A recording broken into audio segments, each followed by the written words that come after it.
thank you, Rickie, for joining us here today. And I guess let's basically just start and give us your thoughts on France so far and what you've enjoyed and your expectations, what it's been like in the team room for you. It's been a great trip over here so far. I feel like everyone on the team's had a really good time and enjoying the food and the scenery. Being in the palace last night and having the gala with the other team, getting to see the fireworks afterwards from the Hall of Mirrors. I wish we would get to see more of Paris. There's so much to be seen here, and everything. Like I said, it's been a great week. No troubles whatsoever. The golf course is a really good test. I love the look of it. Love how it's playing. And I think as a team, we're just ready to tee it up and get things started tomorrow.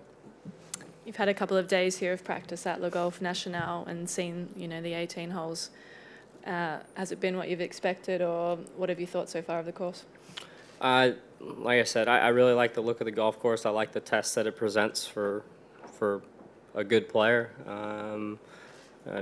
This is the first week I've seen it, but a few of the guys have played here before, and JT was here playing the French Open earlier this year, and a few guys made a trip over prior to the Open Championship. So I feel like their thoughts and stuff on it were very accurate. It's a golf course that definitely demands you to drive the ball in the fairway, and it's not always going to be a driver, but you have to be playing out of the short grass. Like I said, it's just a really good test. If you don't drive it well, you're definitely going to struggle, and you're going to struggle to win your match. Okay, we're going to open up for questions. Mic 2 on the right-hand side there.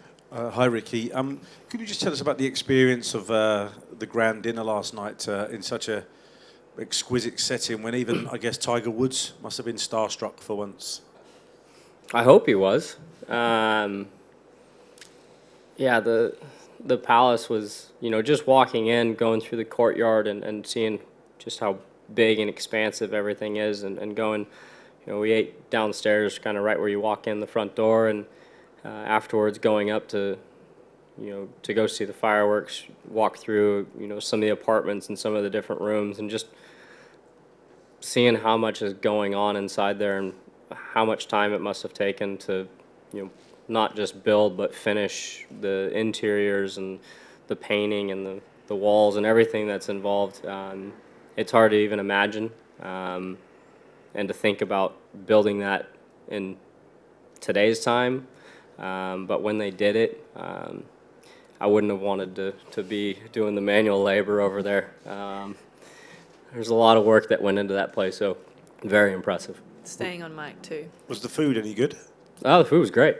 What did you have? We had filet, zucchini that had some pesto with, there was tomato with a little olive in it, and the mashed potatoes. It was simple, but it was nice. I enjoyed it. We had some good wine, I think from the Rothschild family, and there was a lobster kind of cold bisque soup that we started with. I enjoyed it. I hope everyone else did. Hope that was descriptive enough. You guys hungry?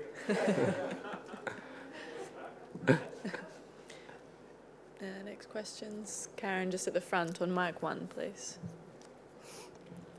Rickie, how much is it in the back of your mind that you're on a team with Phil and Tiger, and you can't take for granted that they will be teammates for, many, if any more, team events? And do you feel like you want to try to appreciate it more? Does it add anything to the week for you? Yeah, you look at Phil and Tiger, they're on their homeward stretch. We'll be nice to them. It's obviously special and amazing for the sport to have Tiger back playing well and healthy. Him winning last week. Both him and Phil have, been some of the most influential people in the game of golf. To have them a part of the team is, priceless in a way. They bring a lot of intangibles. and for them to be here, we're in a position, with a chance to do something very special. It's not going to be easy by any means. Obviously, we're up against a very tough and stacked European team, but Tiger and Phil have never won a Ryder Cup over here, and the U.S. hasn't done it in quite some time. And I'd love to be a part of a team that wins over here. I know that would be something that would, in a way, maybe help cap off a missing piece in their careers. So to have the chance to be a part of that, looking forward to that. I know, like I said earlier, we're all ready to go and ready to tee it up tomorrow. And one team has to win, but it definitely is not going to be easy for either side. Just going to go Mike 4 in the middle, please. Rickie, coming back to Europe, have you had a chance to reflect back on Wales and that experience, and just to see how much you've changed as a person, as a player since that week? Yeah, definitely. I mean, that was a great opportunity that Captain Paven, saw something in me and wanted me to be a part of the team, and may not have got my first full point over there, but I feel like I got helped get some crucial halves. It was definitely an experience that would help me along the way and has helped me, and the more Ryder Cups you play, I think Phil has talked about it a little bit as mentioning he wasn't able to truly appreciate and reflect back on Ryder Cups to really see what they mean until kind of playing a handful himself. I feel like those weeks fly by so fast, the first few that you play. I feel like I'm in a position now where it's not our first time here. We know what to expect. I think you can embrace and take things in a bit more, and enjoy the ride through the week. It's nice that Friday is coming up tomorrow, because things, like I said, they're moving a little slower, which is a good thing. I feel like it allows me to relax and just be ready to go play some golf. So I'm definitely, like I said, enjoying being 4 teams in and in a position now that it is able to kind of soak it up a bit more. Just going to go Mike 3, just to the left here. Rickie, Brooks told us that Michael Jordan was here last night. What did you glean from him, and how would you compare him to Tiger as it relates to being competitive? Well, I'm lucky to get to spend some time with MJ back home in South Florida and play a bit of golf with him. And as you can imagine, he's very competitive. I know you've probably seen him down there as well. Between the courses we play out at home. He's special. I mean, obviously what he did through his career, to be playing basketball, to a little bit of baseball and back to basketball. Hear some of the stories of him talking about some of the the teams that were the toughest to play, or some of the roughest on the court. Maybe he talked about the guys that he faced and who he thought were the toughest.